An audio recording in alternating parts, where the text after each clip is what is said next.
In this video, I'm going to show you two basic chord shapes that you will use 90% of the time in key mode on the Ableton Push 3. Now, these two shapes I'm going to show you work in every key in every scale. And the reason for that is the way the notes are laid out. Now, if we think about this grid as almost like an 8-string guitar, each horizontal line being a string on the guitar, and each one of these spaces being a fret. Rather than playing it like this, we play it like a piano. Now, one of the great things about guitar is something called closed position chords. And that is basically shapes that we just learned, and we move up and down the fretboard, and no matter where we put the shape, it plays an amazing chord. The same principle applies to note mode on the Push 3. The first one is what we call our triangle shape. We are going to essentially make a triangle with our fingers that looks like this. So how we play this is we're going to start by finding one of the octave pads. Then we're going to play the note on the same line but miss a pad out. So we have that with our first and third finger. Then the note in between, we're going to move up a line and play that. As you can see by the mini monitor on the screen here, we're playing the C major shape. So we have the root, the third, and then the fifth. Now that shape can be played anywhere on any pad.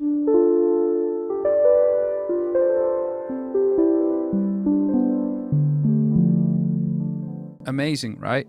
Now, it's not always going to stay major. Because you're in key mode, what's going to happen is it's going to be quantized to the notes of the scale. So depending on what degree of the scale will depend on what chord quality you get. The first degree is always major, and you have minor, minor, major, major, minor, half diminished. So you have first, major, minor, minor, major, major, minor, half diminished, major.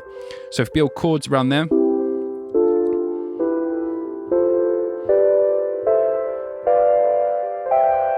you have all the chords within that major key. Now, depending on what scale you choose, so if you go down to minor and we go B flat minor, same shape.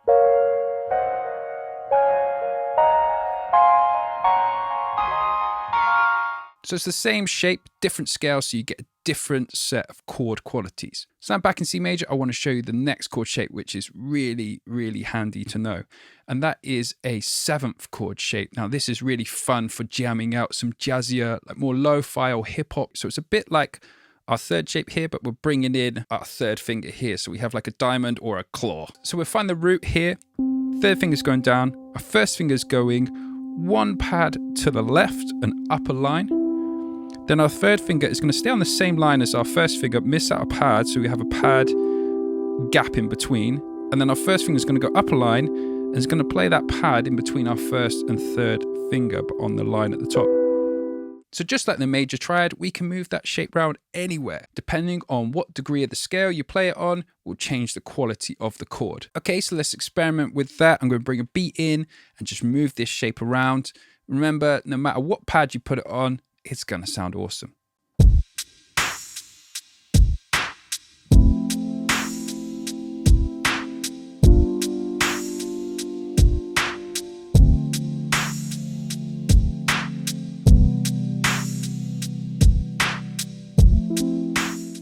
So remember to practice these two shapes as much as possible.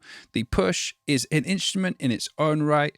Just like any other instrument, you need to practice, build up that muscle memory, build up that vocabulary to really master it. So I suggest just really focusing in on these two chords to start off with, rather than learn all the chords the push could do. If you do that, you're probably going to forget them all. Whereas if you focus in on these two, make some amazing beats, then once you feel like you've really squeezed the juice out of those chords, you can then move on to some more exotic chord shapes. When you do get there, why not consider checking out my Ableton Push 3 course. We unpack a lot more chord shapes, and also we look at how you can do this all within chromatic mode as well.